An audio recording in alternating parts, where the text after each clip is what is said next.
আলাইকুম। পাকিস্তান যে ভারত নিয়ে এমনি খেলবো কল্পনাও করিনি। কি খেলাটা খেলাইছে পাকিস্তান।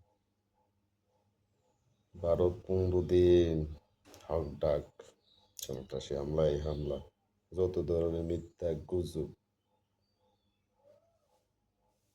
15 দিন পরে কি করছে? হামলা করতে গেছে। পাকিস্তান ফাত ফাইতে রয়েছে। আয় গেছে, একটা একটা করে এটা ব্যানিশ করছে। গর্ব রাপাল দিচ্ছে।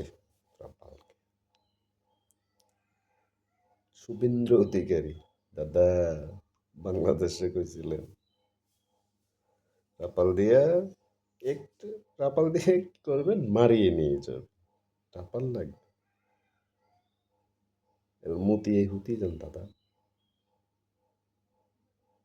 যে মুসলমান জাতি সবচেয়ে এর চেয়ে বড় শক্তি হয়েছে প্রত্যেকে, আপনারা ছাড়া আশেপাশে প্রত্যেকটা দেশকে যেমন ভালোবাসে, ধর্মকেও ভালোবাসে, সবাইকে নিয়ে বসবাস করতে ভালোবাসে। আপনারা একমাত্র জাতি যাদেরকে ধর্মকে সামনে আইনা মুসলমানদের উপর অত্যাচার করেন। ঠিক হয়ে যান, এগুলো আর চলতে তো হবে না। ঠিক হয়ে যান, নিজেরাও ভালো থাকবেন, প্রতিবেশী দেশগুলোর সাথে সম্পর্ক ভালো থাকবে।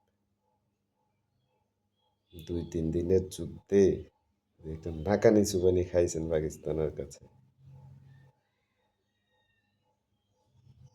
এরপরও আপনাদের মিডিয়া কি পরিমাণ গুজব। আমার এন্টারটেনমেন্ট নেওয়ার জন্য আমি সবারই অনুরোধ করব যে ইন্ডিয়া চ্যানেলগুলো দেখবে। মন খারাপ থাকলে ইন্ডিয়া চ্যানেলগুলো দেখবে, অটোমেটিক মন ভালো হয়ে যাবে। আর শেষ পেশ খেলাধুলার পরে পাকিস্তান ইন্ডিয়ার প্রতি যে সহানুভূতি দেয়াছে, পাকিস্তানকে ধন্যবাদ জানাই।